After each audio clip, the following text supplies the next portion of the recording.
month is going to be the Oscars or the Academy Awards, and if you didn't know already, the Academy Awards is one of my favorite things that I look forward to, especially at the beginning of the year, and it's because I love movies. I love the art of filmmaking. I love learning about movies. I love learning about movie history. I like watching movies. I love talking about movies. I just love movies. So I thought, in the spirit of the Oscars, every video this month will be movie related. So I thought it would be fun to maybe talk about my favorite movies of all time, or do sorted but use film characters instead of TV characters or video game characters. And of course I will be doing my Oscar predictions towards the end of the month before the Oscars, before it airs on February 26th. I am so freaking excited. So for this introductory video into movie month, I think I would just talk about how I came to love film. All kind of starts with the movie Titanic. Titanic was a big, huge movie for me. I loved it the first time I saw it back in '98, I think is when I first saw it, and I have loved it ever since. And Titanic really spurred my interest in history. I would pick up books on Titanic. I would research, even when I was a kid, on Titanic. I would do all these crazy things historically based on Titanic, and that really spurred that love of history in me. And because I caught that history bug, I started exploring my general love of history, and that's how I actually came to get 2 degrees in history. And that kind of love of history really focused in recent years on film history. I actually did my thesis in both my master's and my bachelor's degree on the Motion Picture Production Code, or the Hays Code. If you don't know what that is, it was back in the 30s.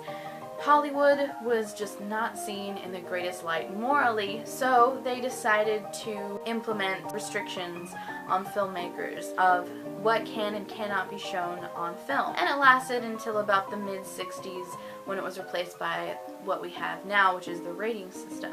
So it was basically censorship, and that whole era, that learning of film history, learning how films are made, it just really made me love film so much more. The project that I did a couple years ago, in which I watched all of the Disney animated films, also helped a lot in that love of film, because it really put a huge appreciation in how film, especially animation, is made. Another thing that got me to love it was actually these things right back here, which is the extended editions of the 3 Lord of the Rings films. And they go in such depth of how each individual film was made, all the components that went into the film, not just the casting and the acting, but also the model making, the making of the music, how they modeled all of the CG in the film. And it's just so eye-opening watching all the documentaries and all the special behind-the-scenes stuff in these films. Also really put a huge love of filmmaking into me. I don't think I could ever be an actor or a filmmaker, but I 100% appreciate them with all my heart. And my love of movies and my love of film have just grown in the past few years, and I hope to continue growing it. I actually made a New Year's resolution this year that I would see at least 2 new movies every month. They might not be actual new movies, but just movies that I've never seen. And so far, I'm actually doing pretty good. I've seen Lawrence of Arabia, which, if you haven't seen that, it's a beautiful, sprawling epic. I've seen La La Land, I've seen Moonlight, I've seen Life Animated, which is a beautiful documentary. It excites me to see new movies and to experience new movies for the first time, because you never know when you see a movie how it's going to affect you, and who knows, maybe at the end of the year I'll have a couple more new favorite movies. So that's my movie journey. That's how I feel about movies. And I'm very excited to dedicate this whole month to movies. It's going to be so much fun, and I hope you guys enjoy the journey with me. So please let me know in the comments what your favorite movies are, how you came to love film. So please make sure to like, comment, and subscribe, and follow me on Twitter and on Snapchat.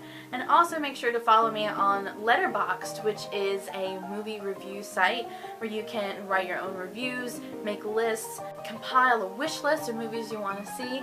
It's a really cool site that I'm just starting to get to use, and all that stuff will be in the description.